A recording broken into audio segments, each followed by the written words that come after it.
Hey, folks, welcome back to another Timon's podcast. I'm your host, Timon, and this is my podcast, Real Conversations with Authentic People. And man, do I have a great guest today, John Troyer. But before I get to that, let's get to today's sponsor. If you haven't heard, Timon has a sponsor. Timon's podcast has a sponsor. Quiet River Massage and Revival in Syracuse, Indiana. It's owned by Jasmine, and she does a great job massaging. She does 30 minutes, 60 minutes, and a 90-minute massage. It's Timon approved, and if you aren't watching the YouTube video, definitely check it out right now. I got Noah with me. Noah, what do you think? Is it approved? Yeah, she's giving a yes. So, yeah, check it out. Quiet River Massage and Revival in Syracuse, Indiana. 30, 90, 60-minute massages, hot rocks, essential oils, all the great stuff.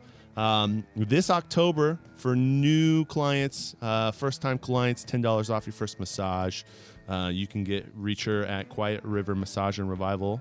Google that, or click on the links in the description below, or give her a text or a call, 574-501-3338, 574-501-3338.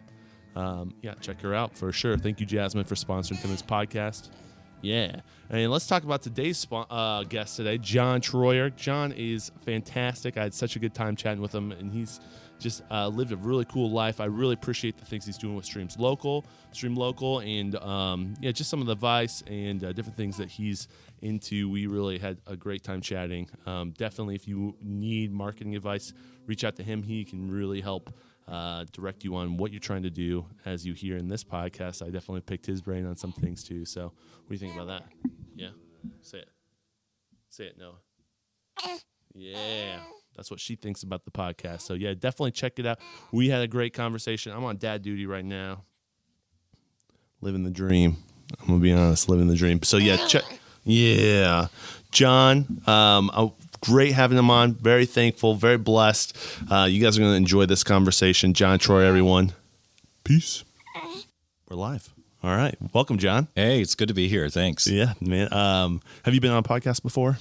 You know, I haven't. Now that I think about it, I'm looking forward to it. It's kind of a fun thing to do. Yeah. I've done YouTube videos, things like that, but not specifically Radio. podcasts. I saw radio. And radio. Yeah, which is like a 24-hour podcast. Yeah, absolutely. Yeah, those were fun. Yeah, I'm very excited to have you on. I've had your daughter on. Correct. Yeah, that was fun to watch Amanda, her. We're really proud of her. Yeah, she's awesome. She's in Hawaii. She's in Hawaii with YWAM, having a great time there, and just love seeing how God's working in her life and keeps, making things happen. So that's awesome. Absolutely. Did she get affected by the fires at all? Or no? So she's in a neighboring island. So the big island of Hawaii, where she's at, which is, it's not really close enough to Maui to really be affected by that. They've had several from their base that have gone to kind of bring supplies and things like that have gone over to the island to help out. So that makes sense because it's just a jumping point. Yep. They're easy to. Yeah, I didn't even think about it when all that stuff happened, if she did get affected or not. But yeah. Wow. Well, yeah, she told me something I didn't know is that you can buy a ticket for like $30-$40 to do island hopping. So on a plane. So if you want to go from one island to the other, that's how people do it usually. Yeah. And just why not? Jump. Yeah. Yeah, that's awesome. Yeah. Yeah. Well, let's properly introduce you. Sure. Yesterday was your birthday. I have a guess if we were that right. Absolutely. Explain to people who you are in just a little brief. Sure. bio. John Troyer grew up here in Goshen, basically out in the country, and we live in Goshen now. Been here most of my life, married to Sheila, and we're partners in pretty much everything we do. We have a daughter, Amanda, which we've already talked about, and son, Michael, who's a freshman at Concord this year. And so that's kind of our life right now. We have a marketing business called Michiana Social, and Sheila and I work at that together in partnership with Gil Michelle in South Bend. And then we also are pastors, currently interim pastors at Holdeman Mennonite Church in Wakarusa. And that fills up our lives. And like I said, Sheila and I do all these things together. We partner together. We have offsetting kind of skill sets that we bring that are great for working together in that way. That's awesome. So, yeah. Yeah, that's so cool. Well, we met at church, I think. Well, maybe it was through Rick Yoder. Well, I think it was at church. Yeah, I think we attended a couple of times. I preached at the movement once or twice when it was still called that. And yeah, remember meeting you, and you're friends with my wife's niece. And yeah, so there's been some other connections that have been great to see. And, of course, with Rick. Yeah. Yeah. That's the Mennonite game kind of, right? The more you connect with everyone, and you live in Goshen long enough. I call it the Mennonite, but it's almost like the Goshen game. Yeah. You start to get to know a lot of people. And right. Yeah. Well, having been a pastor most of my life, I've been at different churches in Goshen. And it's interesting how, like, when you go from one church to another, for example, I got to be careful not to hit this. Noise. But it's interesting how you go from one church to another. You're going to end up, like, it's a total different, like, new ecosystem, new group of people, new culture. And, people will know each other, but in terms of just kind of your lived life and all of that, your community, you can be, find kind of totally in a bubble. New groups. Right. It is. It's weird how many little bubbles are in Goshen. And I was talking to someone, they kind of broke down that there's 7 different like people groups in Goshen. You got like Goshen College, you got Amish, you got the Hispanic, you got the Ukrainian. There's just like all these little groups of people that make up Goshen. I mean, there's more, but there's some pretty large pockets of individuals, and we're all coexisting inside this small little city. And, absolutely. It's very fascinating. But so you were born you just basically been in Goshen your whole life. Pretty much. I spent, college, I went to Heston College, but I ended up coming back to Goshen College, went to AMBS in Elkhart. Oh, wow. But also, went to Bethany High School. Wow. And, so this has been my home my whole life. We were in Sturgis, Michigan for about 6 years, pastoring there. And of course, when I was in Heston, but otherwise it's been here in Goshen. Yeah. Now, Heston is Goshen College's sister campus, kind of? It is. Yeah. They're connected with the same denomination. So yeah, absolutely. And then you finished your degree at Goshen. Is that what you said? Or finished the bachelor's, and then I got my master's at Associate Mennonite Biblical Seminary. Yeah, and that's in Elkhart. Yeah. Yeah, I've been to their campus. It's a nice place. Yeah, it's a beautiful campus. I guess it's Anabaptist Mennonite Biblical Seminary now. They changed the name, but yeah. Yeah, so you've been, when you left seminary and you started pastoring, was it primarily just Mennonite churches? It has been, yeah. It's only been at Mennonite churches where I pastored and all the way through. So been youth pastor, associate, lead, and all different places. Wow. Yeah, just in the ministry world. Right. Yeah. And so now what you're doing, I mean, it's still part of that, but you're also doing kind of a separate piece of that too with marketing. Has that been something you've been doing for a long time, or is that kind of a newer? Yeah. So from the tech side, I was a network administrator. I did take 2 years off when we were doing foster care to get kids out of the bubble, the pastoral bubble. And so I was a network administrator at Supreme Corporation for 2 years, about 25 years ago. And so I had that stint. I've always been interested in kind of that side of things. And then my thing with the marketing piece that I'm probably most intensely connected with is I was a anthropology, sociology, psychology, family life major at Goshen. So when I look at kind of those areas and like how do we understand our communities, how do we understand people, that's the thing that I really want to pay attention to, not just from the standpoint of how do we sell a product, but what does this do? How do we kind of develop the ecosystem that we're in and help it develop in that way? So, how does it become a healthy part of the ecosystem in a way, right? Right. Yeah, selling a product could not be healthy. It could be pretty detrimental depending on what it is. But if you are providing value, that's where people are actually like, sustaining. Right. And what really pushed us this way a little bit was, it was a larger theme in my life, but especially during COVID and the pandemic and what we saw happening to small businesses, closing their doors, the growth of these larger companies that really have dominated more and more. And so our question was, how do we help small towns thrive? How do we help people who have their own businesses, local communities, and even then questions of being increasing the amount of face-to-face, kind of the interaction we have with each other, how, a lot of that we kind of retreated, people were a threat, and there was a shift that I think is really important to return because I think it's the core of what a healthy community is. So we're meant to be with each other in Correct. person. You It's just like you miss it, and you can kind of fulfill it a little bit with the digital, but you lack so much. It's only so long before Right. I need community. I've found that in my life. I thrive in community, and there's certain personalities that do better or not, but you can't not be a hermit for your whole. I mean, Correct. there's probably an outlying group that can, but on the whole, no. I think we were created for that. I mean, that's the underlying piece of why we're here and what God really wants for us.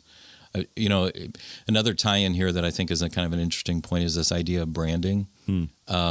And, that's become much more dominant piece over the last 20, 30, 40, 50 years. And 50 years ago, only the expensive, like big companies had brands. The others, it was just like, here's my name. I don't worry about fonts, typeface, and settings and all of that. Right. And that's changed, and it's grown increasingly an important piece. And now it's become so easily available. Like for a few bucks, anybody can just create a great looking brand and do something with it and, put it out there. So what I'm seeing is a shift that goes more to in-person conversations. Like the brand is you, and it matters who you are. And we don't trust brands like we used to because anybody can do it, right? Right. So you end up having that. I think there's a shift in marketing that's moving toward that, where the polish finish may not always be. I love beautiful design, but sometimes that design takes away from kind of that fresh, raw, authentic conversations, being real, seeing each other's hearts and all of that. Yeah. You can almost get too polished where, you're right. It's like, I found that sometimes it leaves a bad taste in my mouth. I'm like, okay, well, you may look nice, but do you do good stuff? Right. Right. What's your heart? Absolutely. And so, an example of that is, my dad was a contractor. He had a plumbing business. So for years it was Johnny's Plumbing, and I knew Johnny, and Johnny was the guy. And, there was nothing branding about it. It was just, he was a man of his word. He did his job well. He was, a great person to work with. And I don't even know where the business is today, but let's say he sold it. Somebody else picked it up. The question is, who's that guy? Right. And what are they like? And are they going to continue the same kind of idea? The brand doesn't, in a local concept, in a local economy, brand doesn't necessarily carry forward. We're waiting to see what that person's like. Right. Right. So, yeah. What's Steve like? Yeah. Is he like Johnny, or is he absolutely awful? Yeah. So do you help, like, who are your target? Who do you help? You said local businesses. Is that right? Primarily? Or? We don't necessarily limit it, but our target, we really want to find on-ramps for people who are not able to advertise because of the money involved. They're small businesses, margins are tight. And so my hunt is always, what's the best deal? What's going to be the way of advertising that's really going to reach them, make a difference, and they can hit their target audience as great as possible. So we have a number of ad products that we sell that are available that people can pick up on, and we want to make sure that we're doing what's going to give the best ROI, return on investment, for a company. So yeah, that makes sense. Yeah. Well, I know I really enjoyed your Instagram posts where you would kind of you go into all these different I don't know if this was part of the marketing, but you would go into these restaurants, these small business mom and pop restaurants, kind of show them in the process, show the food. I think a lot of them were taco trucks or different things like that. Yeah, we did a lot of Mexican restaurants here in Goshen. So it's a prime place to do it. Yeah, yeah, there are a few. 25 or something. Yeah, some have gone out of business or shifted or sold since then, but yeah, it's been it was fun doing that and seeing kind of the background, and it kind of hit a personal thing for us. We were like, we have all these Mexican restaurants.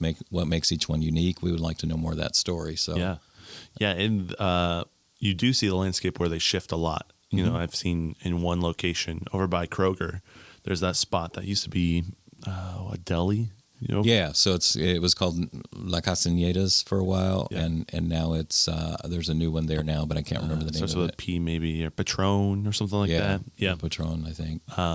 And I haven't been to the new one yet. I haven't either. I think they opened last or 2 weeks ago. They're pretty new. So yeah, but it's just like you'll see them, so you always wonder what actually makes. Because you could sell, everyone's selling tacos. So what makes yours like the best? Right. Have you ever been to La Meadows China on 8th Street? I haven't. It's over by La Casa. I haven't been to that one. That was the one that we ended up not not connecting with. There's now another Latina Mexican bar and grill that took over in Linway Plaza. Oh, no way. So they bought out or took over for La Patrillos, I think it is. Okay. Is that where? I don't know where that's at. So if you know where Irv's Vac Shop is and yes. that driveway, it's across the road from there. So over there. Yeah, like next to the Tiki Tan, I think. Mancino's used to be or whatever. Yeah, okay. Yep. Yeah. Now we're talking inside Goshen baseball. I love it. Absolutely. Yeah. La Munos China, that place is very delicious. That was one of my, I can't pronounce it, but it's one of my favorite spots to eat in Goshen. I think and this gets back to the earlier statement, one of the fun things about doing those reels was we met the owners. Cool. We heard their story, why they're doing it, what makes this important to them. And so now when you go eat there, it's a whole different experience because these are people we know and you've just, the love and the intentionality that goes into doing what they're doing and where those recipes come from in terms of which area of Texas or Mexico or wherever it came. Yeah. And so that's part of the fun part of that's having so cool. Yeah, I love that. Universal Tamal, when you went there, I was like, yeah, that's one of my staples. I love it. They've been a long time in here in Goshen. Yeah, they crush it. So great people there. Great food, great tamales too. I love them. So, yeah. Oh man, we could keep going on the marketing. Do you want to talk a little bit about did you already talk a little bit about the story side of things? Yeah. So, I can say a little bit more about that. Like we have a new product coming out called Stream Local. Okay. And the fun thing about that is it's zip code based. So every zip code is a different size, right? So you've got like Goshen's 2 zip codes are about 30,000 each. Mm-hmm. But like Wakarusa, for example, has 4,000 people in their zip code, which means that we can target all the devices in that particular zip code on a really inexpensive level. So a store in Wakarusa, for example, for about $200 a month could send a streaming ad, a video, a commercial basically, to all the streaming devices, about 4 a week for a month. So for $200 a month, which is a really good deal.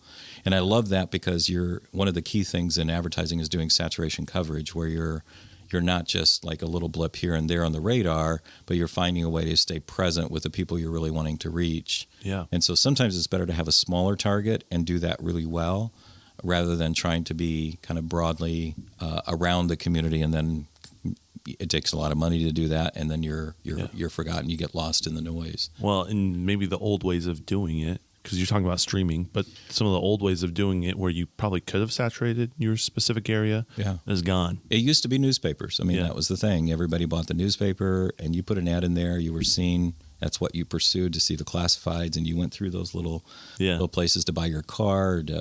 All of that. And then the phone book was the other one. You look it up, and you find the business that's there. So that has changed. And so I think the key thing that I see happening in small local communities needing is a way to get in front of each other. Mm-hmm. And that's why we love this streaming product, because it's a great way to, like, you're on TV, people notice that, and there's a visibility and kind of a life to that that's beyond when you look on your phone and that kind of thing. So that's cool. So we're recommending to clients, actually, every business is going to be different. This product is great for regional businesses too, but for the local business, to even do weekly updates. That's more like you do a live stream. 30-second live stream. You can upload it real quickly. You can say, here are our specials this week. Here's what's going on. It's getting out in front of the community, and people are going to talk about it. So that's where I get excited about seeing kind of the future of building what can a plan. Happen. Yeah. And it's almost like, I do a lot of email campaigns, and you kind of want to build a story or build something, and you don't want to just like blast. You can blast out just one at a time, but if you kind of narrate something, it helps people follow the path that you're trying to create. Yeah. And I think it's like for me, what I love, what's the most fun for me is if the result of our ads for a local community is people end up seeing each other. So like if a store owner, for example, is out there, hey, here's what's going on this week. It's only 30 seconds, and it's my friend Bob, and you see him, and it's like, oh, that's cool. It's on TV. So you go see Bob, and you talk about the special. It might grab you one week. The cool thing about that is you don't feel like you're getting spammed. A lot of the streaming ads, they're cute, they're glitchy, they got all that stuff going on. And then once you see it the 20th time, you're like, oh, can you get that out of my living room? I'm tired of it. And and that's I've been there. I have seen this Liberty ad 20,000 times. Like not going to buy. And that's what you're taught in marketing is get that jingle, get in people's heads. Yeah. And I'm much more like, well, no, let's be people. Let's be that's someone the that branding we trust. Versus the authentic. That makes total sense. Absolutely. Yeah. Yeah. I was talking to Ben Rogers, and he was mentioning how Fox 28 used to be the only TV station in Elkhart County, and that's completely gone. Yep. So we don't even have a local television station, and that was the way to reach that zip code or radius around that area who could ever get the antenna to connect to it. Yeah. And so it's cool that it's being redefined. Well, here's the crazy thing about that, because our pricing on our zip code based advertising is the same as what it is in our local TV stations. Oh, really? So instead of going to Fox or whatever and getting half of St. Joe County or all of St. Joe County, Niles, which they don't care about the mayoral race, right? We can actually target the zip codes in Goshen, and you're very much there, and you're not spending any more per impression as you would with a regular TV channels. Right, and it's even more niche. It's more niche. Yeah. Wow. Yeah. That makes way more sense. I mean, Absolutely. You're literally hitting the people that you need to. I need to talk to you about maybe a Timmons podcast ad. Absolutely. We could do that. Cool. Who do you want to reach? That's the question. Right. Yep. I know. That is the question. I've been trying to figure out what my branding is. I mean, I think it's Goshen. But I talk to people all over the place too. Authentic conversations with real people. That's kind of what I keep coming back to. But and I see a lot of curiosity in you. I see a genuineness of, and here's your comparison, like Joe Rogan. I think that's what you see in him. He's not coming across as I know all the things and I'm the expert here, but he really draws out because he seems genuinely curious about what people are talking about. Yeah. And so that's kind of fun to see that in you. And I think you do this really well. Oh, thank you. Yeah. Yeah. It's interesting because I went to Grace College with your niece, and when I was there, my first major was communications. I started doing communications, and I'm like, it was really good because I wanted to get into broadcasting, things like that. But then I had a realization that I could see then TVs in that route, like news, that stuff was going away. Right. Like, I don't watch it. Why would I want to get into it if I'm not even participating in it? But I like the idea of communicating to people. So I did 1 year of that and then switched over to business, which made way more sense. Niched into accounting, which I'm glad I did accounting. That doesn't really thrill me, but it's a practical thing to have. Absolutely. And so that's why I went the practical route. But it's great because this is where I know this is kind of what I wanted to do way back then, And so 10 years ago or whatever. So it's been really cool to see this grow from that. And I'm curious, and I love having conversations with people, even outside of a podcast. Allison, every time I go somewhere, she is so annoyed. Right. She's like, okay, I'm never going to go somewhere. It's going to take 25 more minutes because you're going to talk to every single person. And when one of those things was going to the movement, we did an internship group with Kyle. Yeah. And we would meet. And one of the things that I forget what book it was, but we were learning how to communicate with God. And there was different shapes, like a rectangle or a triangle or an octagon, or I don't know what all those. And my shape was a triangle. And so when I talk to someone, I'm making the Illuminati sign for those who are not watching. But when I'm talking to an individual, I'm hearing, and if I'm really listening and communicating, we're both connecting with God. Yes, that makes absolutely. sense. And so that's where I feel like that person feels heard. And there's times when I'm talking and God drops stuff like, hey, ask him this or think this. Like, I don't know where the questions come from. And it makes people feel heard. And I love that. Yeah. That fills me up, Well, and it kind of ties in. I don't know if you're familiar with Jim Wilder. He's a neurotheologian, but he talks a lot about attachment and how our spiritual journeys relate to each other. He wrote a book called The Other Half of Church. But the thing that I love about what he says is there's an attunement process, and our relational circuits, they're either on or off. So we're in our heads about whatever we're in our heads about, or we're really tuned into the other person, and we're noticing kind of those micro signals, things like that. Yeah. We're engaging. That's what makes a great podcast, and that's where that face-to-face, sitting across from each other, you can't even do it with Zoom. No. But it's that quick signaling that you see, and you feel then that connection with the other person, and frankly, the audience then gets to enjoy being part of that and participating in that. So I'm big into I have to sit down and talk to you. I've done some Zoom, which they work, but I'm like, this doesn't feel full. I want to feel full with it. So yeah, Jim's comment on Zooms was that it works if you already know each other. It can be a Band-Aid to kind of get you through. But the fact that little delay in response kind of messes with attunement. It messes it up. And so when you're meeting somebody new, it gets harder to do because of that. Because when you already know somebody well, like you already kind of have a feel for who they are, the rhythm, the signal that's coming. And so even if you have a microsecond delay, you're all right. But new people, you're like, I got to see you and like feel that vibe going back and forth in person live. Yeah. There's a lot of times when I'll bring someone into the podcast that I don't know. And it's just at the start, there's a little bit of like, I'm just trying to figure out how to, that tune, the vibe, right. And then at the end of it, we're friends. Yeah. And it's like, there's a genuine connection at the end of it. And well, I love if you talk to somebody for an hour and a half, that's a long conversation. And especially you're not interrupting with food and eating together or anything at that point, but it's a pretty intense thing. It is. And it's not something we've done. It's something we're walking away from as a culture, the sitting down and talking. Yeah. It's more very shallow. And so, I think that's, a gift, and I'm very thankful for it. And I really enjoy it.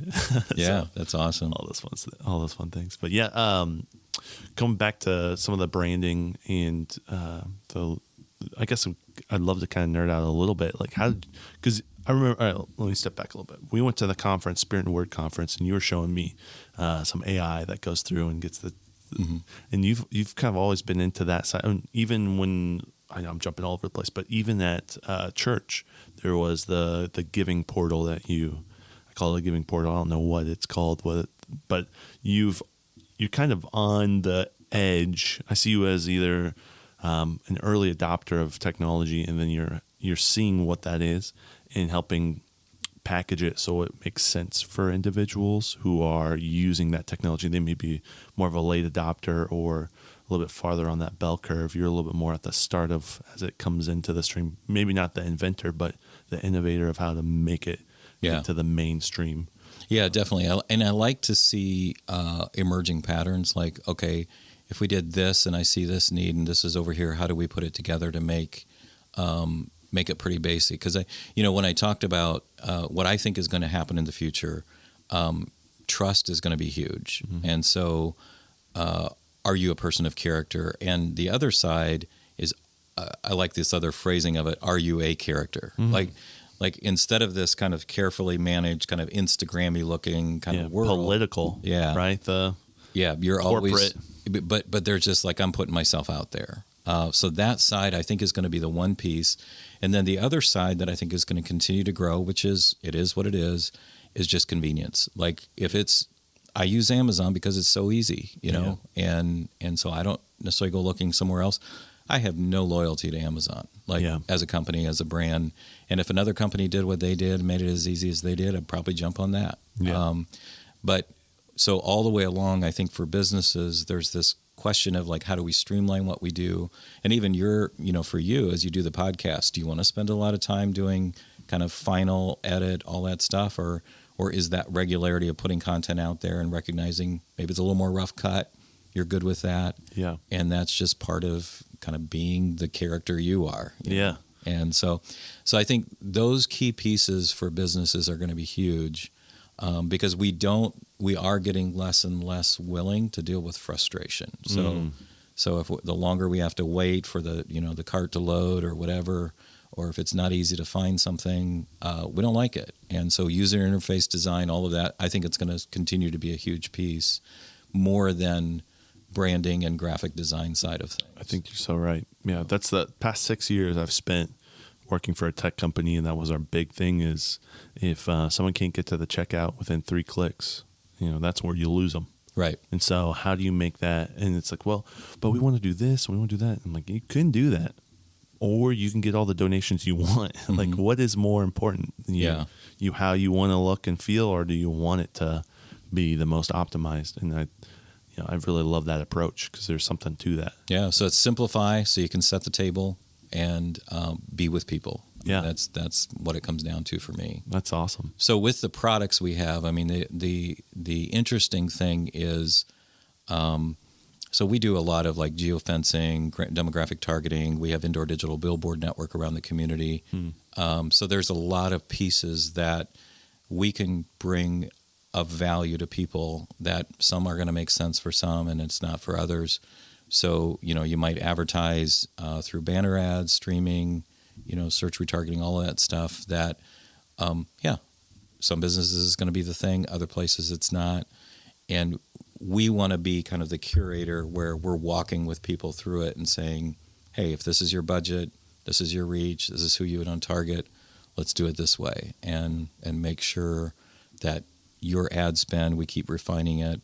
And we're always on the lookout. Like you said, I'm the guy that I'm always looking out ahead and saying, hey, what's coming down the pike? How can we package that and make that available for people? Yeah, that makes sense. Yeah. When did you start this marketing? 2 years ago. Okay, so it was during, right at. It was after COVID. And I've been a professional pastor my whole life, and that's where my income came from. And we really felt like we wanted to be more flexibly available.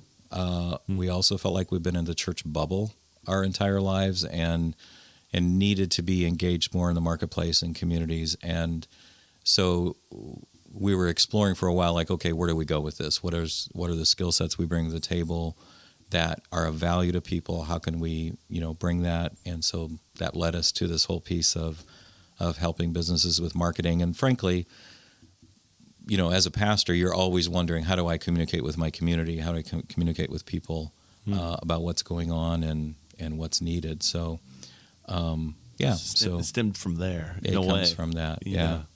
That's so cool. Let's shift over a little bit to the pastoral stuff, because I'd love to kind of hear what your faith journey is, because I'm seeing you now. Sure. Right? But what I hear is you come out of the Mennonite world, and you're the person I know now, and a lot of times those don't connect. Right. And so I'd love to kind of hear what that journey was. Yeah. Mainly the church that we would go to was a little more on the charismatic side of things.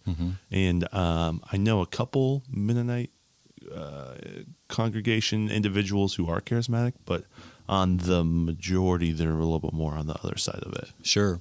Yeah, so in terms of my background, I grew up Amish Mennonite, BG Amish. I don't know if you've heard of that or not, but that's the family I'm part of. Right. Well, it's Wakarusa. I was on the east side of Goshen, like Clinton Township, and out kind of where State Road 4 and State Road 13 meet. Yep. That was my home. Went to Clinton Christian all the way through elementary. No way. And was that Beachy Amish? It was together with the Beachy Amish and Conservative Mennonite Conference at that time.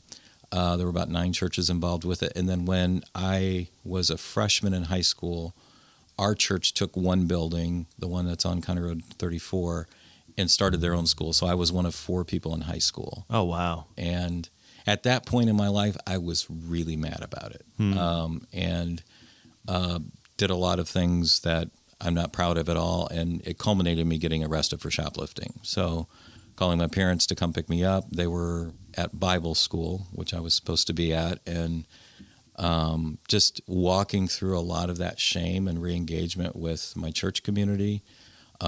It was that year. Then the next year I ended up going to Bethany, just through that processing of everything, which was a really good place for me. But while I was at Bethany, then I started, it was while I was there, I became a Christian and said yes to Christ. And I was 16 years old at the time when I first made my commitment. And then my senior year at Bethany, there were some friends that had started with, I don't know if you've heard of Word of Life. I have. Yeah. It's so Word of Life was meeting at the theater back in the 80s and 90s. And it's actually the mother church, one of the mother churches for Family Worship Center, which then led to Mission 72. So, wow. So I was part of that Bible study and was given the baptism of the Holy Spirit during that time. I was at Wilma Lichty's house. Yeah. So some of her son-in-law was a leader of the group, Dave Borman, and Becky was part of that, her daughter. And so that was a huge thing for me in terms of just encountering Christ at a young age and receiving the fullness of the Holy Spirit in that way. And then I went to what was called the Institute of Ministry in Minnesota with James Hostetler. No way. And spent That's 10 weeks. my pastor. That's your pastor. Yeah. So spent 2 weeks. I kid James that he was my youth pastor. So him and Dave were the two people leading the group. We're good friends today.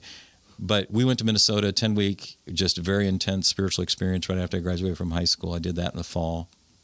And then I went to Heston College after that. And while I was at this Bible study, I was attending Clinton Frame, got baptized there. And I felt this tension, like, you had like Word of Life people kind of saying, hey, you should come with us. And Clinton Frame saying, what are you doing with them? And I had a foot in both camps. And I felt the Lord really telling me to maintain that, to keep connected with both. And one of the cool things, I haven't shared this a lot publicly, it's okay to share, is when I received the gift of tongues, I went home and told my mom about it. And I told my parents at the table. They didn't really say much. And anyway, my mom pulled me aside later and told me she has a prayer language. So you have this woman who grew up Amish, was in the Beachy Church her whole life. She had a prayer language, and she never really talks about it. But yeah, that's so cool. Can I go back to a little bit of the Beachy Amish? Go where? Yeah. So, Beachy Amish, did they have different rules? What did you do, horse and buggy, or were you like black car only? Or so we would have been cars they couldn't be multiple colors, which was more popular in the 70s, but nobody does that really anymore. But couldn't be red, but any other color was okay. And so my mom wore a covering, a cape dress. Yeah.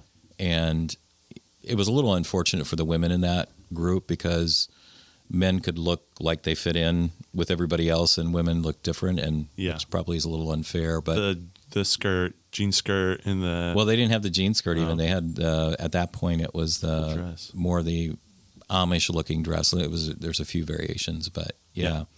But we did, so we couldn't have radio and TV, but we could have other technology. And when I was in junior high school, like 81, 82, my dad bought a TRS-80 Model 4 computer, like way before most people were buying them. And wow. So that was the introduction to tech for me at that point. So. Wow. So yeah, that's always a loophole, right? Yeah, there is.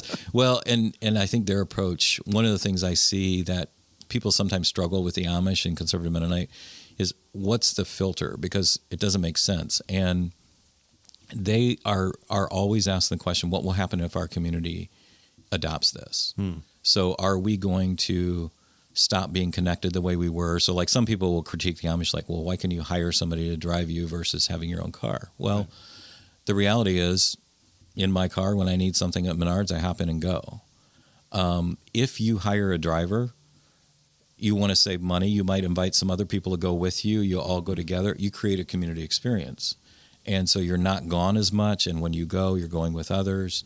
And there's a lot, I think, to be admired about kind of that approach that says we really care about what the impact will be about how we live things out with each other. Now, there's a lot of questions in the future right now because, it is harder and harder to kind of get that line between technology and how it's used and how it affects us. Yeah.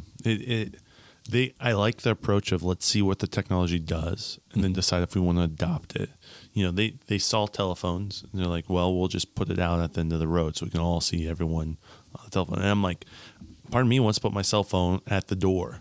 It's not on me. It's not with me. When I go, I can take it. But it's like there might be a need to think about that in our lives. They're a little more cautious. I appreciate them for a lot of that stuff. And their communities are way more connected than I'd love to have a community like that. Yeah. Where my whole block, we all know each other within a half-mile radius. We all know each other. Right. And we're way more disconnected than that. Yeah. And that's, one of the things that when we moved into our neighborhood in 2007, we started having a neighborhood picnic. We just had one a week ago. And so that's been an annual thing, but some of it was kind of selfish for us. We moved in and it didn't seem like the neighbors really knew each other. There were a lot of people that had moved in. And our thing was, Mandy was 3 at the time. If she rides her bike around the neighborhood as she gets older, we wanted her to know who's in those houses. Right. And we wanted to know. And so it's been really rich to develop those relationships and make a connection and using tech. So now we have a neighborhood Facebook group and, some things like that really have helped us to stay connected. Yeah. And then if they need something, they know, hey, can you come do this? We have a bunch of a lot of Hispanic neighbors. and Allison is fluent. And so there are times where they'll get a letter in English and they come and talk to us. Oh, cool. And it's such a, like, I love that, you know, so, oh yeah, this is what this means, or da-da-da-da. And it's like, it just feels cool to be able to help them. You know? It's the same as when the neighbors would come over and ask for sugar. Growing up, we had a neighbor who would, you know, or we would go ask if they need, do you have just a little bit of butter? We're almost done. You know, there's something very nice to that. Sheila's much better at this than I am, but her thing has been, she loves to cook and she loves learning different kinds of food and all that stuff. And so I've seen her throughout our marriage. She'll, like a Laotian cook or Mexican cook, like she'll have friends that they're like trading recipes and she's helping them learn kind of like, okay, what's the Mennonite kind of North American way of cooking that she does, and then what is it that she's learning to make really good tacos and that are authentic. And so one of her little victories was one of their kids was at our house eating, and they're like, man, these are as good as my mom. So no way. You know, there's like the win, you know, for that. Let's go. That's awesome. Yeah, she brought a meal for us when we had Noah. Delicious. Fantastic. So yeah, she is an excellent cook. Yeah. So I'm going to go back to the comment you made with when you're at Clinton and with Word of Life, where you're kind of straddling both cultures. Do you feel like that's been something that's happened your whole life, where you've been kind of a foot in both camps? Yeah, to a certain degree. I mean, certainly there's been points it kind of flows back and forth and bridges more than others.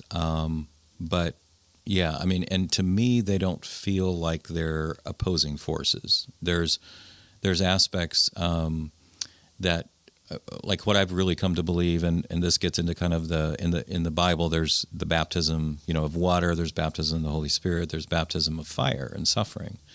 And kind of the way I conceive of it is, you know, that baptism of water is often a baptism of obedience, and an emphasis, many churches that emphasize it will emphasize being obedient to Scripture. There's kind of that whole side of things. And then you have the charismatic side of the baptism of the Spirit, which is like you're connected with God. God's power is for us today, with us today. You know, it's here. You don't have to like just, you know, wait for it or anything like that, or get it through someone else, or and then the Anabaptist side, the Mennonite, Amish, Quaker brethren, like there's this whole thing of the baptism of suffering is really important for us. It's this idea that when we say yes to God and that fire that comes, that fire is sometimes a purification fire, and it's a fire that can mean going through hard things, and you put your head down and you do it well. And what I've found is that when we separate those out, and you got like the evangelical, charismatic, Anabaptists all separated out, we have very typical problems. So like in the evangelical church, it can become a rules-based religion. It's all about, you know, is my interpretation of the Bible better than yours? And we start micro-fighting about all the little tiny pieces that are in it. And I think on the charismatic side, when that emphasis is on, well, the power of God is present, you can have it all, He's given it all, you can turn that into a health and wealth gospel, which then you're distorting, you know, what Scripture really speaks of. And then on the suffering side, I think when we disconnect from that, you know, direct connection with God through the Holy Spirit, and then also the commitment to Scripture, the way I say it is we become vulnerable to the political philosophies around us. And so it's like we become room temperature, and we become the culture warriors, the social justice warriors of the left and the right in our communities, instead of being rooted in kind of the reality of what God is doing. And it's interesting because there are a lot of Mennonites, actually, if you look around, or Anabaptist origins, that are on the front lines of some of our culture wars on both sides. Wow. And it's because I think there's generations of just being rooted in this idea that we sacrifice, we put ourselves out there for things that are a challenge, and we're not afraid to do that. So, part of the DNA of it. Yeah. So I see not as separate components, but when those are integrated, there's a real cohesion and a fullness to what we're called to as followers of Jesus that is I think, a real benefit. So that's really cool. I got theologically deep on you. No, there. I love that. Yeah. No, I'm processing it. I'm right now where I'm at in my devotions is the life of David. So I have gone through 2 Samuel and all that, and now I'm in the Psalms. I decided, okay, here comes Solomon. I'm going to stop. I'm going to go read the Psalms. And it's just, you see it on a high level on a macro scale, macro scale of his ups and downs, and then you read the Psalms and it's like it's the emotional side of You hear the heart. yeah. And it's fascinating. So I really see, he was anointed as a young man, baptized right in the Holy Spirit. He dedicated himself to God. And then he has the suffrage, and it's even when he becomes a king, he suffers still, and even self-inflicted at times. Oh yeah, yeah, a lot of times. Yeah, and so it's just, it's very interesting that I've not heard those three make sense though. Trinity, that makes sense, and so that's very cool. I've not thought through that before. I like that. Yeah. It actually does tie a little bit to the Trinity if you think of God the Father and the obedience, and then you have the Holy Spirit with the charismatic side, and then on the Anabaptist side, I think it's kind of that way of Jesus, the Via Dolorosa, that suffering way of suffering that he exemplified. He suffered, and you see a lot of that in the Psalms. I was just reading today about, I think it's Psalm 22, where they're like, "They will tear my clothes off and cast lots." I'm like, oh my goodness. Oh my word! That's totally what Jesus went through. I'm gonna be surrounded by these bulls of Bashan. I'm like, this is just, it's crazy. You start looking at some of that stuff. He's speaking what's gonna happen of the suffering, right? That's he's dealing with now. So anyway, very fascinating. I love it. So, I would love to kind of hear maybe, so you've walked this, you've been through all this, you're thinking through all these things. One of the things that you've done in the Mennonite world is, did you start Nirvana? That's what Nirvana. Nice. Rick told me to say. Start Nirvana. Nirvana Network. So it's short for Evangelical Anabaptist. Okay. I was part of starting it. So there was, as we were kind of walking through with different churches and just concerns about, Mennonite church, and where some in that denomination were going, and it felt very different from where we were at, different vibe, different theology, different experience. And so it felt like it was staying harder and harder, or more difficult to kind of communicate with people about who we were, what we were about in the local community. And there were a number of churches saying, we really need something different. So there was a board formed. I wasn't part of that board, but I was invited to be part of a work group that looked at kind of name branding, kind of stuff like that, coming back to that. And so I was part of that group. And then when we finished our work, we were in a position where, as they were looking at launching, we had some funding, wanted to hire an executive director, and that's when they invited me to be in that position. So I had the joy on Holy Week of 2015. They invited me to come meet with them. I came home and told Sheila, so I'm being invited to quit my job, be executive director. We're not sure where the money's coming from. Nobody knows this organization existed. Do you want to say yes? And we both prayed, and within 24 hours, we said yes. And we had felt like God was preparing us for something before that. So then on Friday, it was interesting because I was that initial kind of euphoria of like, man, this is exciting. It's a new thing. And then Thursday, it was like, oh no, what did I do? Mm-hmm. What am I saying yes to? And feeling like an imposter and all of that. So I was asleep, laying in bed Good Friday, mm-hmm. and had a dream. And in that dream, there was I was like, so like Robin Hood, Little John, he had this hassock thing, a dress, that he wore. Little tights. Yeah, and then he had that quarter stave, like the 8-foot stick that he carried around. Well, I was dressed that way, and I was carrying a quarter stave, and it was like in a Robin Hood type area is the way it felt. All the houses were made of stone, and the weird thing was these houses were all different sizes. There were no roads, and there were no doors and windows in these houses. Oh, wow. And so there were these pristine grassy places between the houses. They were about 30 foot apart. And what I found is I could walk around with this quarter stave, and when I came up to a wall of a building, I could just walk through it. And so I'd walk in, I'd find people in there, we'd talk, we'd laugh, and then I'd leave again, go to another place, and kind of do that for a while. And then I was like, I remember very distinctly kind of the euphoria wore off again. I started to get that anxiety, like, okay, what's going on? And I said, God, what is this? And the message I got, what I heard the Lord say was, it's the Mennonites and Anabaptists of North America. And it was just kind of all these little walled communities. And then I heard the words, prayer, fasting, and repentance. And in an instant, the entire landscape shifted. Like, it was like all the walls and roofs just disappeared into the floor.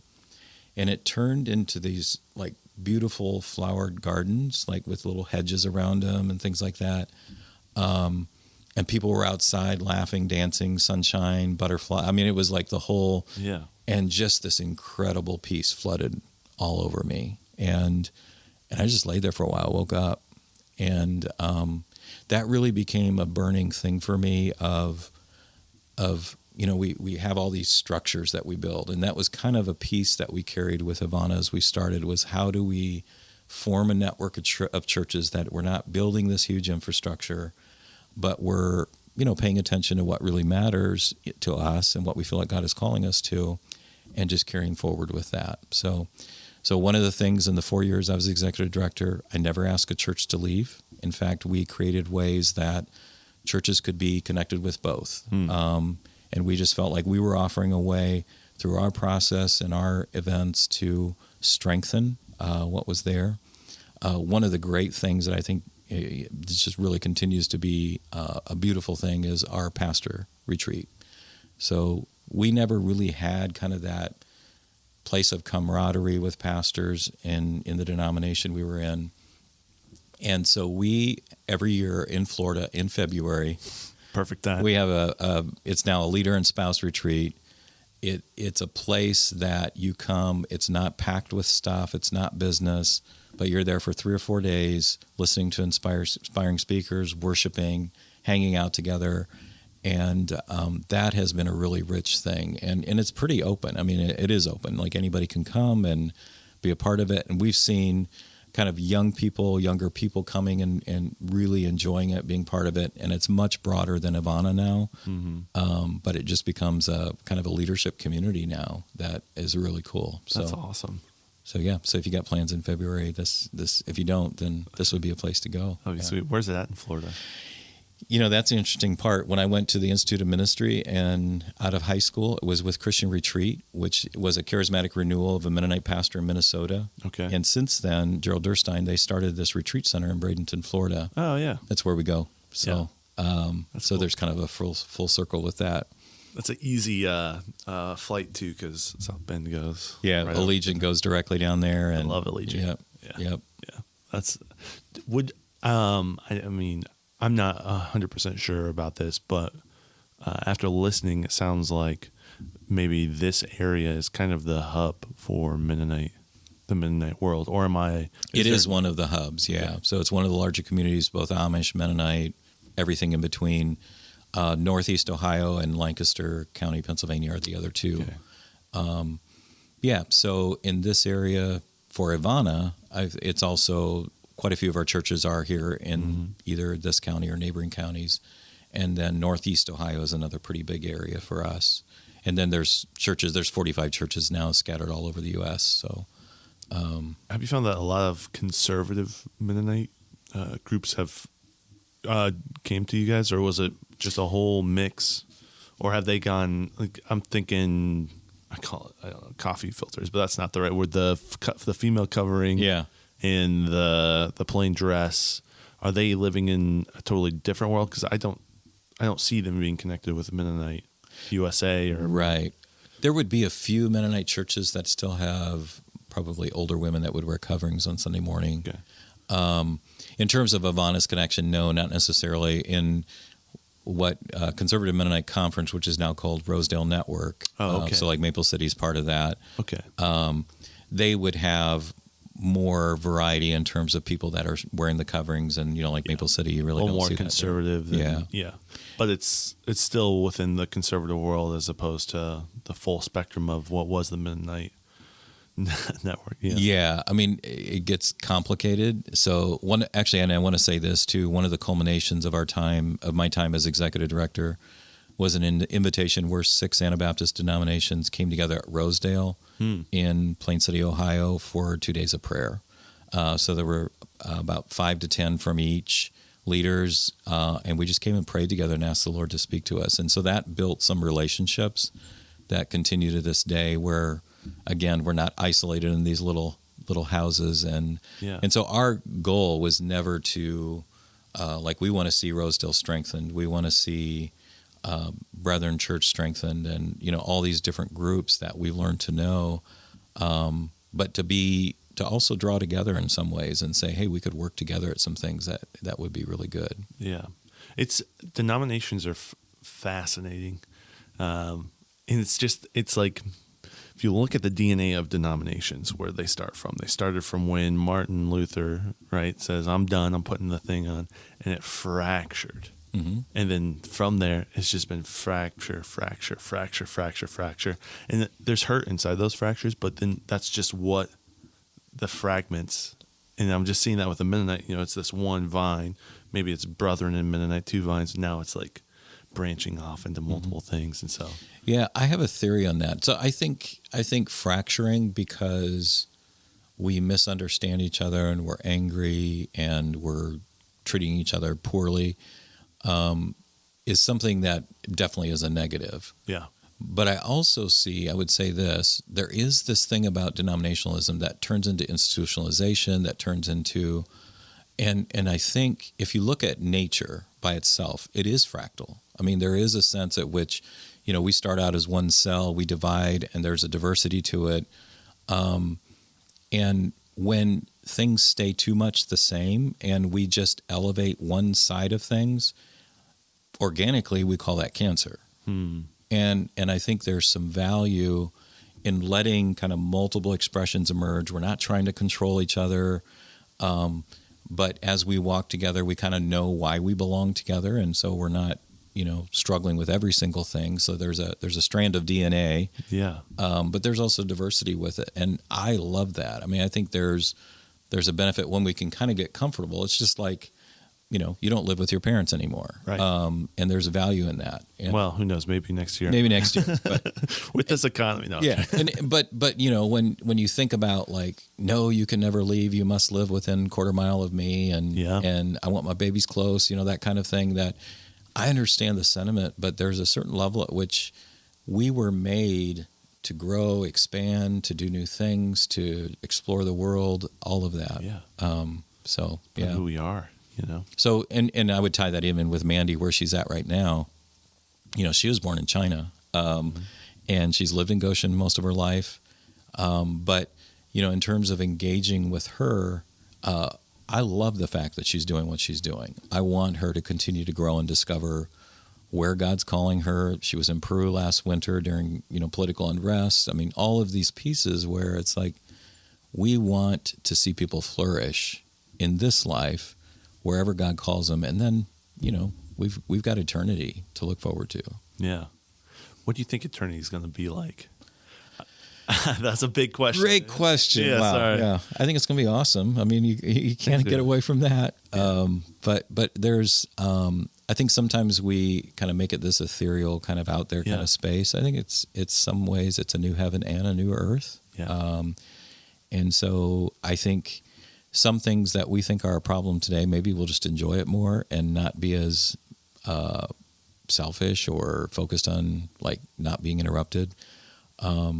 But I also think there's, what is it going to be like to just the full presence of God? I've thought about this a little bit, and there's aspects of video games that I just enjoy. Mm-hmm. I don't know if you've ever played Minecraft or any of these creative worlds. It's more I've seen my son play it. Yeah. And I did play SimCity when it first came out in the 90s. So I played SimCity 2 or 3. I know that it's very enjoyable. Yeah. The grids, and you put the power lines. Got too much traffic. Got to build more.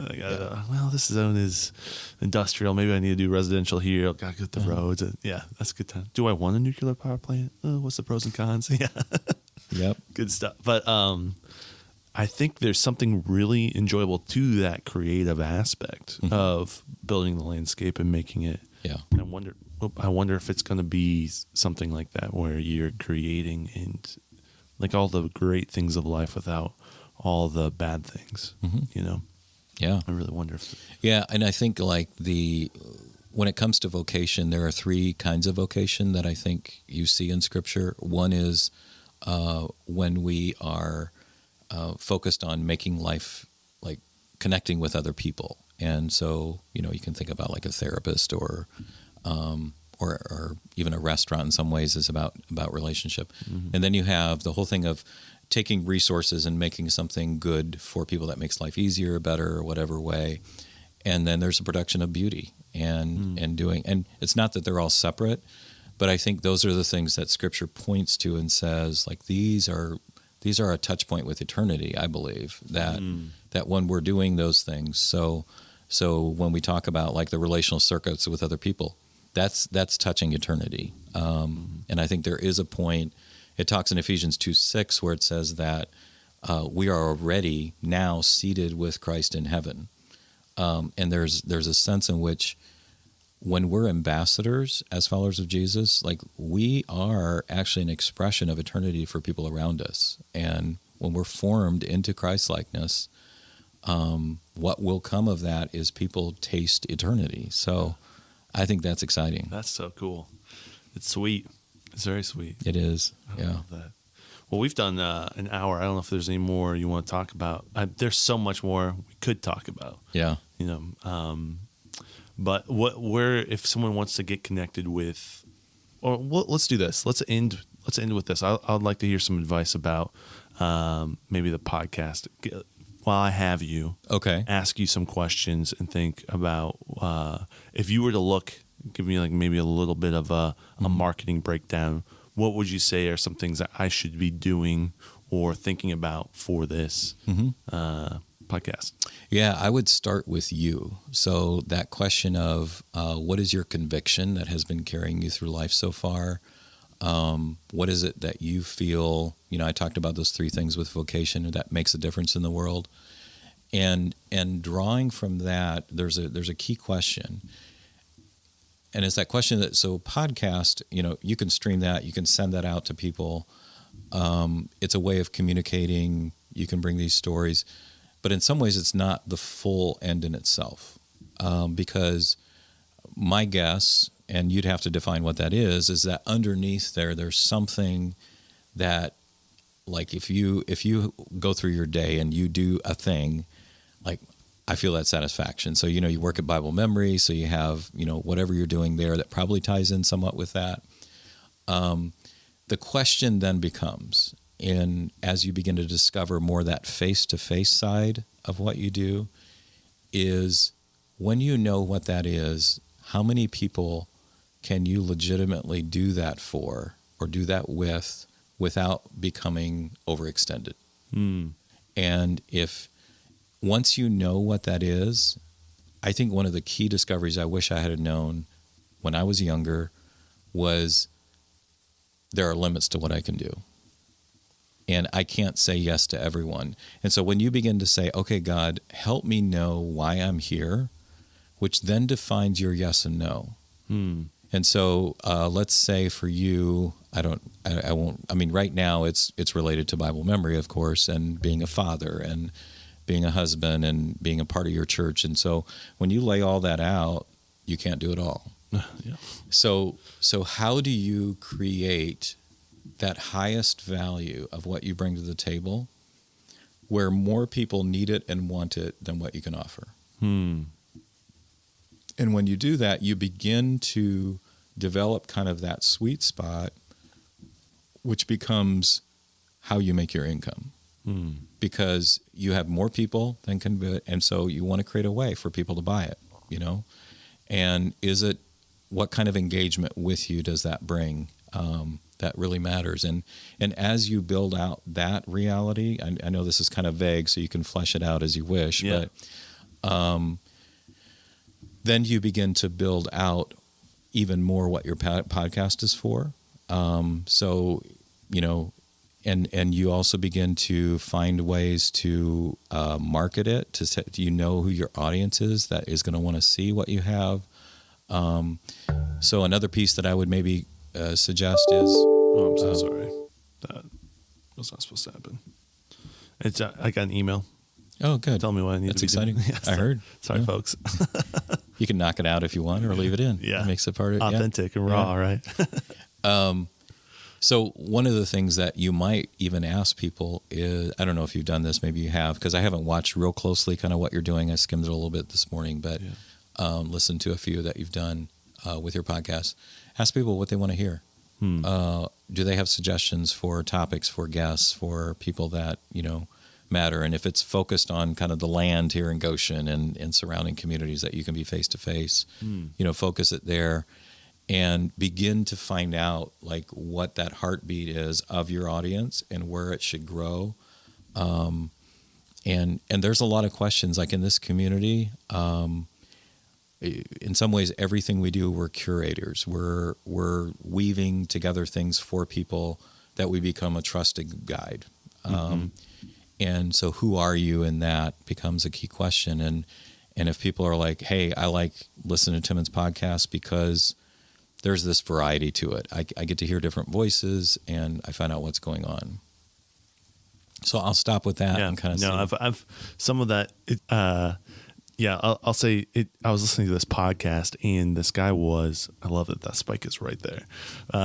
He was talking about how he was a comic and he was writing this comic, and he was doing it kind of all over the place. And he just kept on getting people saying, "I like it when you set this comic in an office side of things instead of the home or out, and at the supermarket. I like it when it's in the office." He kept on hearing what his audience was, and so he went right into that. And then so he's like, I just cut out all the other pieces, and my comic was an office comic, right? And I focused in that, and that's what made me grow. And he's like, a lot of people just want to create art, but I was listening to my audience, and he came from he's an artist but with a business background.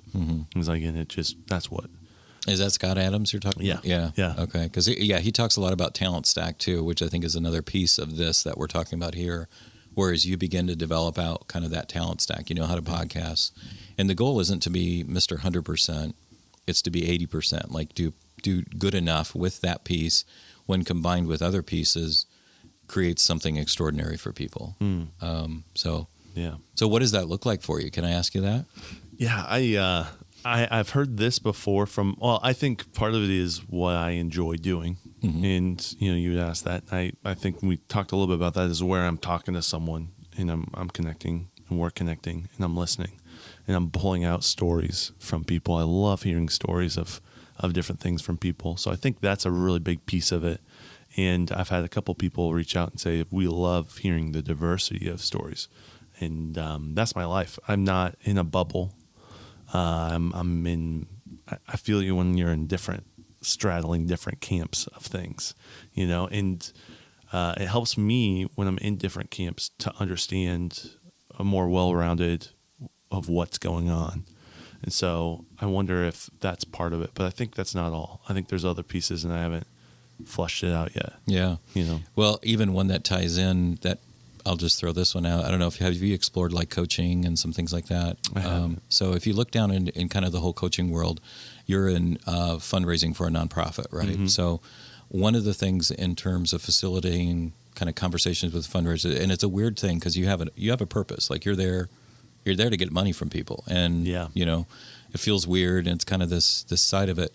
But ultimately, I think when you begin to understand the heartbeat of people of means, people who can donate in that way, and you recognize and really honor and respect their journey and their path, there's a lot that you can do of just those individuals are looking for people who draw the best out of them. And so not the best in terms of, hey, can you write me a check, but where you see these, and this is what coaching is, you see the gold inside someone. You see those things that like when Timon comes, I'm really excited to see him and you have that personality already. And I think as you build up some skill sets to kind of go along with that you can take to market, I think it provides a pathway for you where in some ways, even now, you can kind of be an informal coach about meaning and significance for people of wealth, for example, and providing that and saying, hey, here's who I see who you are. One great book to read is Halftime by Bob Buford.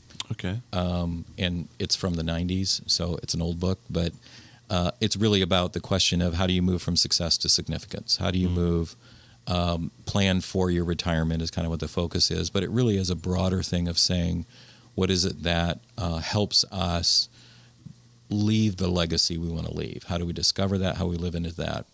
And when you think about what you're doing with fundraising, that's at the core. What that's about is helping people live into that. And even having, when you develop the integrity and the character where they say, you know what, I want to make a difference here. And it's not Bible memory, to be able to say, well, I want to continue connecting with you, but why don't you find a way to put some of that money into this area? Because I'm aware of this ministry that really is going to match what your heartbeat is there. Yeah. I am a connector. I know I've felt that before on maybe a smaller level, but I'm hearing, oh, you need this, you need that. Here, talk to this person. I mean, part of that's marketing. What I did for the past 6 years prior to Bible memory was marketing and understanding how to work through that. I was in sales. I got into sales because, but I got into sales because I learned about that triangle, and I'm like, well, I'm a communicator, and what does best in that skill set is sales. It's communicating. And when I moved to Bible memory, I enjoyed the job I was doing, but I was selling a product that, I wasn't like, it was good, but it wasn't thrilling me. It was a product, and I was getting money from it, and that was nice. I was helping people, but I really like what Bible memory has, and what I've seen from there, and I'd rather sell that. Right. So that's why I moved that direction. And sales is hard because there are constant little micro decisions where we can betray our integrity. And it doesn't always even feel like it, but when you have a product that the person doesn't really need, or you're just trying to get money steering your way because, hey, my commission depends on it, I need to get this at the end of the month. Yeah. There's a loss that we begin to feel internally. And so, being in a place where you can be like, I believe in this and there's value. I know that we're doing something that's really effective for that. So like with Bible memory, I think, like, this is a side note, but I'm going to go back to kind of our marketing thing. Go for it. You have sponsoring churches. Our advertising, we can geofence events. So we can say Sunday morning events at your sponsoring churches, people who end up inside that bubble, you can target advertising or connections with them based on that particular group that you've curated that's very specific. And you might even say, okay, we're going to go to like-minded churches close by or others that we're not reaching. Or if you're going to be present speaking at a church, you could set up a campaign a couple weeks before where you're reaching those members. So it's a really freaky in some ways, like the level of specificity you can have. That's the world we're living in. But it's the world we're living in, yeah. We're getting hit with it all the time. Already, why not use it instead of just for good things used by it? Yeah. Oh, that makes total sense. Okay, I do have one more question, and we can wrap it up. How'd you meet Sheila? We met at church. So, she, her two sisters went to Goshen, became teachers here, settled here. Nieces and nephews were starting to be born. There's their two oldest. She was living in Florida, looking for a change of scenery. And so she moved up here, but didn't want to be little sister and all these in their circles. And Clinton Frame, where I attended at the time, had a young adult group. And so she heard about it and came. And I was actually 19. She was 23 at the time we met. So I was a, snotty, cocky kid that she had no interest in. And we became really good friends. And over the period of probably about 4.5 years, 5 years, ended up then we carpooled for a while as friends and talked about who we were dating and that kind of stuff. I did more than she did. But then, just realized, hey, we belong together and made that connection, ended up getting married soon after that. And that's awesome. So 29 years this December, in terms of how long ago we got married. That's awesome. Yeah, there's something to having your partner as a good friend. Yeah. That changes the game. It definitely does. So we tell the stories differently, but that's parts of it anyway.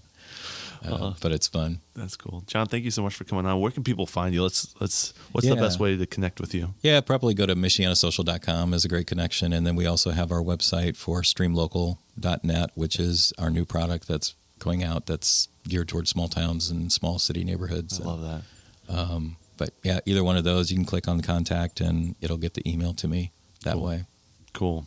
Well, John, thank you so much for coming on. I'll put those links in the bio below so people can find those. And very nice, man. I appreciate you coming on. Hey, thanks. It was fun to be here. Thanks for the advice. Yeah. We'll listen back to this a couple times for sure. So, all right, folks. Peace.